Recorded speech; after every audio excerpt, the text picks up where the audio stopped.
இந்த காலத்துல நல்லதை சொல்றவங்களே நாட்டுல கொஞ்சம் பேர் தான்டா. அனைவருக்கும் வணக்கம்.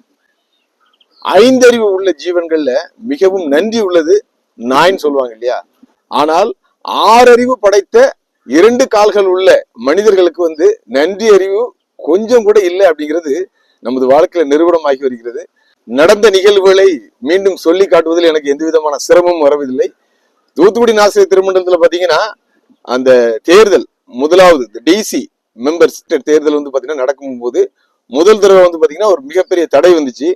2வது முறை நடக்க போகும்போதும் பாத்தீங்கன்னா ஒரு தடை வர்றதா இருந்துச்சு. அதாவது மதுரை ஹைகோர்ட்ல பாத்தீங்கன்னா ஒரு நீதிபதி ஒரு அம்மையார் பாத்தீங்கன்னா ஸ்டேட்டஸ் கோ அப்படின்னு சொல்லி என்ன பண்றாங்க போடுறாங்க. அந்த ஸ்டேட்டஸ் கோ போட்ட உடனே அந்த நாள்ல என்ன பண்றாங்கன்னா ஏற்கனவே ஆட்சியில் இருந்த டிஎஸ்எஃப் நிர்வாகம் ஸ்டேட்டஸ் கோ அப்படிங்கிறது இருக்கிற மாதிரியே இருக்கணும், எதுவும் புதிதாக செய்யக்கூடாதுன்னு சொல்லிட்டு என்ன பண்றாங்க ஸ்ட்ராங்கா சொல்லிட்டாங்க. முன்னாள் நீதிபதி ஜோதிமணி ஐயா அவர்களையும் பார்த்து என்ன பண்றாங்க சொல்றாங்க. 2 நாள்ல எலெக்ஷன், அதாவது இது வெள்ளிக்கிழமை வருதுன்னு நினைக்கிறேன், ஞாயிற்றுக்கிழமை எலெக்ஷன். அப்போ நீதிபதி அவர்கள் பார்த்தோன்னா குழம்பு போய் இருக்கிறாங்க, சொல்லிட்டாங்க இதை நிப்பாட்டிடுவோம், 2வது முறை டிசி மெம்பர்ஸ் தேர்வு செய்வதற்கான அந்த தேர்தலை நிப்பாட்டிடுவோம்னு என்ன பண்ணிட்டாங்க சொல்லிட்டாங்க. காரணம் என்னன்னா கோர்ட் என்ன சொல்லிருன்னு சொல்லி தெளிவா தெரியல. சோ அதனால பாத்தீங்கன்னா அந்த ஆர்டர் எல்லாம் வர வரைக்கும் வெயிட் பண்ணி பண்ணணும்னு சொன்னாங்க.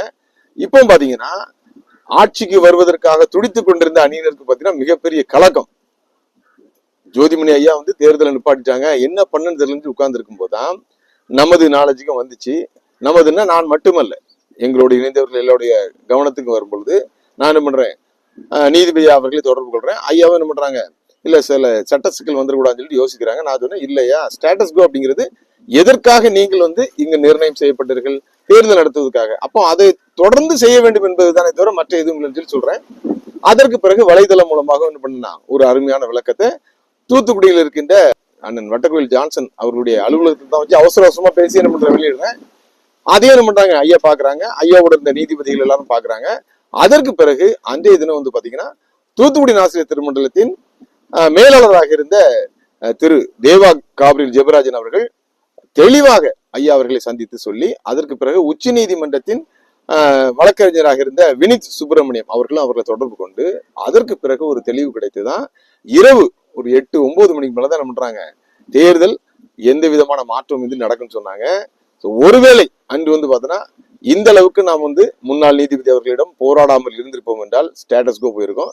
இன்று வரைக்கும் தேர்தல் நடந்திருக்குமான்னு தெரியல. ஒருவேளை பார்த்தோன்னா திரும்ப அட்மினிஸ்ட்ரேட்டிவ் கமிட்டி அவர்கள் தேர்தல் நடத்தி யார் தூத்துக்குடி நாசிரியர் திருமண்டலத்தில் வரக்கூடாதுன்னு நினைச்சாங்களோ அவங்களே வந்திருப்பாங்க. ஆனால் இதை இன்று இந்த மனிதர்கள் முற்றிலுமாக மறந்து போனார்கள்.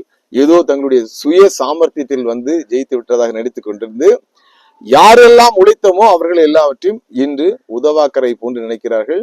2 கால்கள் உள்ள இந்த மனிதர்கள் நன்றியற்று இன்று வாழ்ந்து கொண்டிருக்கிறார்கள். ஒருபடி மேலே போய் நம்மை கடிப்பதற்கும் துடித்துக் கொண்டிருக்கிறார்கள். அப்போ பாருங்க, இந்த பதவியில் நாம் உட்கார்வதற்கு யாரெல்லாம் காரணம், என்ன காரணம்? முதலாவது பாத்தீங்கன்னா நீதி நேர்மையாக நடக்க வேண்டும், எந்த விதமான பாகுபாடும் இருக்கக்கூடாது, எந்த விதமான குற்றச்சாட்டுக்கும் ஆளாக கூடாது என்று சொல்லிதான் என்ன பண்ணணும் தேர்தலை நடத்தணும். பாத்தீங்கன்னா அவ்வளவு எதிர்ப்பு இருந்த போதும் பாத்தீங்கன்னா துணிந்து நின்று நடத்தணும். இன்னைக்கு என்ன பண்றோம், ஆட்சியில உட்கார்ந்து இருக்கிறவர்களுக்கு அதை பற்றி நினைப்பதற்கு ஒரு நிமிடம் கூட நேரம் இல்லாமல் போய்விட்டது. அதுவும் ஒருபடி மேல போய் பாத்தீங்கன்னா ஓட்டு எங்களுக்கு எல்லாம் யாரும் வாங்கி தரல, நாங்களா வாங்கிட்டோம், அதாவது வானத்திலிருந்து என்ன பண்ணாரு அப்படி குதிச்சு வாங்கிட்டாங்க அப்படிங்கிற மாதிரி பேசிட்டு இருக்காங்க. கர்த்தர் எல்லாவற்றையும் நாளைய தினம் இவர்களுக்கான சென்னை உயர் நீதிமன்றத்துல பாத்தீங்கன்னா 21வது கேஸா வருது.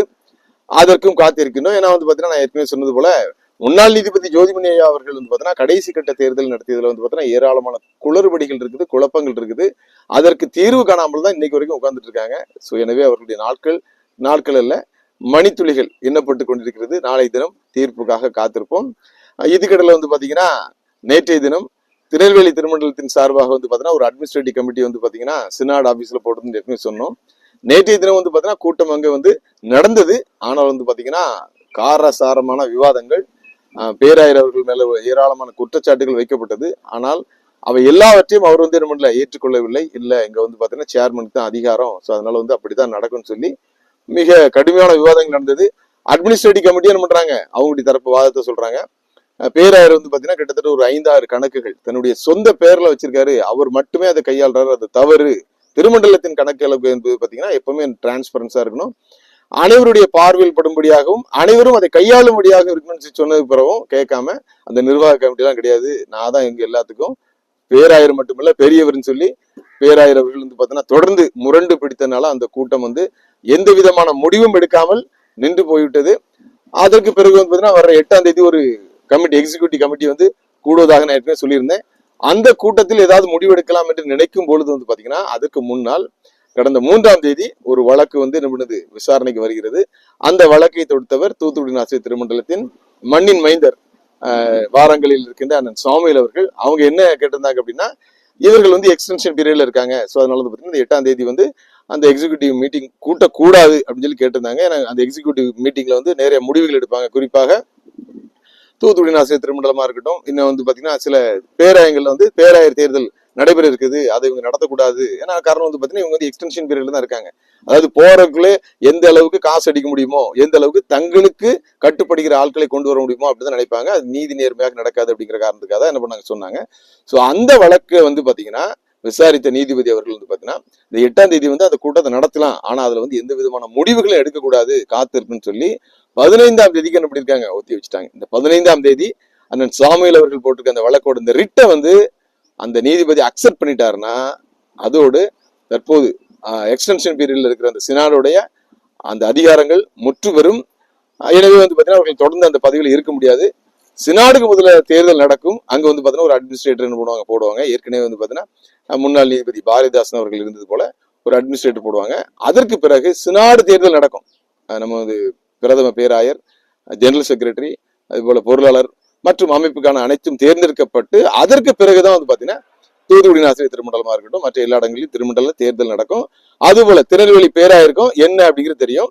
சோ அதனால வந்து பாத்தீங்கன்னா இந்த 8ஆம் தேதி நடைபெற போகிற கூட்டம் வந்து பாத்தீங்கன்னா ஒரு காரசாரம் இல்லாமல் ஒரு சும்மா ஒரு சம்பிரதாயத்துக்காக நடக்குமே தவிர மற்றபடி வந்து அது எந்த விதமான முடிவுமே எட்டப்படாது. இந்த 4ஆம் தேதி நடந்த மீட்டிங்லயும் பாத்தீங்கன்னா இந்த மாம்பழச்சங்கம் வர்றதுனால திருநெல்வேலி திருமண்டலத்துல மாம்பழச்சங்கம், ஏன்னா வந்து பாத்தீங்கன்னா இவர்கள் போடுற அடிப்படை சண்டைனால பொதுமக்களும் மற்றும் ஆலயங்களில் இருக்கின்ற அந்த நடவடிக்கைகள் பாதிக்கப்படக்கூடாது. மக்கள் வந்து என்ன பண்ணணும், ஒவ்வொரு வருடமும் இந்த பண்டிகைகளை உற்சாகமாக கொண்டாடுகிறார்கள். எனவே அதற்கு எந்த விதமான பங்கமும் வந்து விடக்கூடாது என்பதற்காக என்ன பண்ணிருக்காங்க, 20ஆம் தேதிக்கு மாத்திருக்காங்க.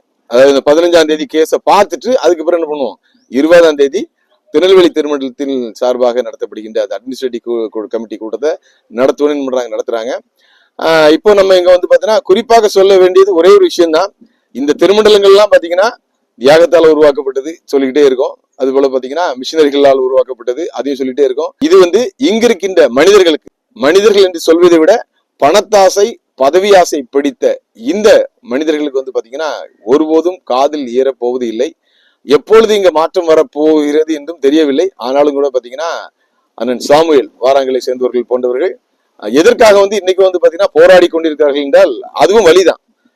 தற்பொழுது பிரதம பேராயராக தன்னை அறிவித்துக் கொண்டு தங்களுடைய காலம் முடிந்த பிறகும் காலத்தை கழித்துக் கொண்டிருக்கின்ற ரூபன் மார்க் அவர்கள் வந்து பாத்தீங்கன்னா சாதாரண ஒரு ஆயராக இருந்தவர், அவரை பேராயராக மாற்றி அதற்கு பிறகு இந்த இடத்தில் இன்று வந்து அவர் அமர்வதற்கும் பாத்தீங்கன்னா அண்ணன் சாமுவேல் அவர்கள் தான் ஒரு தமிழராக ஆந்திராவில் சென்று உழைத்து முன்னேறி இந்த திருமண்டலங்கள் தூயமாக இருக்க வேண்டும் என்பதற்காக உழைத்தவர். ஆனால் ஏறிய பிறகு ஏனியை எட்டி உதைப்பது போல பாத்தீங்கன்னா ரூபன் மார்க் அவர்களும் அண்ணன் அவர்களே வந்து பாத்தீங்கன்னா அவருடைய அந்த லேசேலர் பதவியிலிருந்து அவரை என்ன பண்ணாங்க, தள்ளிவிட்டு அதற்கு பிறகும் அவருடைய வாக்குரிமையும் எடுத்து பண்றாரு, மிகுந்த வலியை ஏற்படுத்தி இருக்கிறார். நிச்சயமாக இதை பார்த்து கொண்டிருக்கும் கர்த்தர் வந்து பாத்தீங்கன்னா நியாயாதிபதி அவர் தான். இங்க இருக்கிறவர்கள் யாரும் நியாயாதிபதி இல்லை, உண்மையான நீதிபதியும் அவர் தான். காலம் எல்லாவற்றிற்கும் பதில் சொல்ல காத்திருக்கிறது. எனவே நாளை தினம் வருகின்ற தூத்துக்குடி ஆசிரியர் திருமண்டல அந்த தீர்ப்புக்காகவும் அனைவரும் ஜெபியுங்கள், காத்திருங்கள். அதுபோல 8ஆம் தேதி சம்பிரதாயத்துக்கு நடைபெற இருக்கிற அந்த கூட்டத்திலையும் பாத்தீங்கன்னா அவர்கள் உணர வேண்டும், ஒரு தேர்தல் நடத்தி இங்கு ஒரு நீதியான மக்களால் தேர்ந்தெடுக்கப்பட்ட ஒரு நிர்வாகம் வர வேண்டும் என்று தற்போது சினாடுல இருக்கிற நிர்வாகிகள் உணர வேண்டும். அதுபோல வந்து பாத்தீங்கன்னா வருகின்ற 15ஆம் தேதி வர இருக்கின்ற அந்த ஹைகோர்ட் விசாரணையும் பாத்தீங்கன்னா ரிட் ஏற்கப்பட்டால் இந்த நிர்வாகம் என்ன பண்ணும், சினாடு நிர்வாகம் வீட்டுக்கு போகும். இல்லை என்றால் அந்த ரிட்டை வந்து தள்ளுபடி செய்யப்பட்டா இவங்க தான் என்ன பண்ணுவாங்க, தொடருவாங்க. அதற்கு பிறகு என்ன பண்ணுவோம், அந்த 20ஆம் தேதி திருநெல்வேலி எக்ஸிக்யூட்டிவ் கமிட்டி மீட்டிங் நடக்கும். அதுல வந்து என்ன முடிவு எடுக்காங்கன்னு பொறுத்திருந்து பார்ப்போம். அதுபோல தூத்துக்குடி ஆசிரியர் திருமண்டலமாக இருக்கட்டும், சேலம் ஈரோடு இது போன்ற திருமண்டலங்கள்லாம் பேராயர் தேர்தல் காத்திருக்கிறது, பேராயர் தேர்வுக்கான ப்ராசஸ் நடக்க இருக்கிறது. இவை எல்லாமே வந்து பார்த்தா சிஸ்டமேட்டிக்கா சின்சியரா காட் பிரசன்ஸ், கடவுளுடைய திட்டத்தின்படி தீர்மானத்தின்படி தான் நடக்க வேண்டுமே தவிர இவர்கள் தீர்மானிப்பது போல இவர்கள் பணத்தை கொண்டோ இல்லைன்னா பதவியில் இருந்து கொண்டோ அநியாயம் செய்வதற்கு ஒரு நாளும் கர்த்தர் அனுமதிக்க மாட்டார் என்று எங்களை போன்றவர்கள் நம்புகிறோம். மீண்டும் சொல்கிறேன், தூத்துக்குடி ஆசிரியர் திருமண்டலத்தில் ஒரு நல்ல நிர்வாகம் வர வேண்டும். அந்த நிர்வாகம் அனைவருக்கும் நன்மை செய்ய வேண்டும் என்று சொன்னோம். அதுபோல பாத்தீங்கன்னா இருக்கின்ற அனைத்து திருமண்டலங்களுக்கும் முன்மாதிரியாக இருக்க வேண்டும் என்று சொன்னோம். ஆனால் 2 அணியினரையும் நம்ம என்ன பண்ணோம், அவருடைய குறைகளை தொடர்ந்து சுட்டு காட்டிக் கொண்டே வந்தோம். இதுபோல கடந்த 25 வருடமாக இந்த 2 அணியினரும் ஆட்சியில் இருந்திருக்காங்க. அதுல ஒரே ஒரு விஷயம் இப்ப நான் உங்களுக்கு சொல்றேன் கேளுங்க. இந்த பள்ளிகளுக்கு வந்து பாத்தீங்கன்னா பிஎஃப்னு ஒண்ணு பிடிப்பாங்க, ப்ராவிடன்ட் ஃபண்ட். அது வந்து பாத்தீங்கன்னா அனைத்து ஆசிரியர்களும் என்ன பண்ணும், அவங்களுடைய சம்பளத்துல ஒரு பகுதியை என்ன பண்ணுவாங்க, அரசாங்கத்துக்கு கட்டுவாங்க. அது போல அங்க இருக்கிற அந்த தற்காலிக பணியாளர்களுக்கும் ஒரு பிஎஃப் என்ன பண்ணும் அமௌண்ட் கொடுப்பாங்க. அதே என்ன பண்ணுவாங்க, அரசாங்கத்துக்கு கட்டுவாங்க. சோ அதற்கு பிறகு வந்து பாத்தீங்கன்னா அவங்க பணி ஓய்வு செய்யும் பொழுதோ கேட்கும் பொழுது என்ன பண்ணுது, அரசாங்கம் வந்து அந்த பணத்தை கொடுக்கும். இதுல கூட பாத்தீங்கன்னா தவறு இழுத்து இருக்கிறார்கள் 2 அணியினரும். அதனால பாத்தீங்கன்னா குறிப்பிட்ட சில பள்ளிகள் வந்து பாத்தீங்கன்னா இன்றைக்கு 15 லட்சம் 25 லட்சம் வந்து அரசாங்கத்திற்கு ஃபைன், அதாவது தண்டமாக கட்ட வேண்டும் என்று அரசாங்கத்திலிருந்து லெட்டர் வந்திருக்கு. மேனேஜ்மெண்ட் டீச்சர்ஸ்க்கு சம்பளம் கொடுக்கறதுக்கே வழி இல்லைன்னு சொல்லி என்ன பண்றாங்க, போராடி கொண்டிருக்கிறார்கள். 25 லட்சம் 15 லட்சம் எல்லாம் எப்படி கட்ட போறாங்கன்னு தெரியல, அந்த பள்ளிகளை எப்படி காப்பாற்ற போறாங்கன்னு தெரியல. நான் ஏற்கனவே சொன்னது போல பாத்தீங்கன்னா எல்லா திருமண்டலங்களையும் பணத்துக்கு குறையில்லை, மக்கள் தாராளமாக குடிக்கிறார்கள். ஆனால் இவர்கள் வந்து பாத்தீங்கன்னா இந்த விழலுக்கு இறைத்த நீராக தொடர்ந்து கோர்ட்டுக்கும் கேஸுக்கும், அது போல பாத்தீங்கன்னா அந்த தூத்துக்குடி ஆசிரியர் திருமண்டலத்தில் கிடக்கு பாருங்க ஒரு பில்டிங், கிட்டத்தட்ட 9 கோடி என்ன ஆச்சுன்னு தெரியாம இது போன்ற விஷயங்களுக்கு செலவு செய்து திருமண்டலங்களை வந்து பாத்தீங்கன்னா திக்கற்று போக செய்கிறார்கள். காலம் காத்திருக்கிறது. அனைவருக்கும் கண்டிப்பாக அவர்களுடைய செய்கைக்கேற்ற பலன் நிச்சயமாக கர்த்தர் கொடுப்பார் என்றே நான் என்னை போன்றவர்கள் நம்புகிறோம். அனைவருக்கும் நன்றி. சொல்றவன் சொந்த வாழ்க்கைய பத்தி எல்லாம் கிளறி பார்க்காதே. அவன் சொல்றதுல அறிவுக்கு பொருத்தமா இருந்தா நடங்க.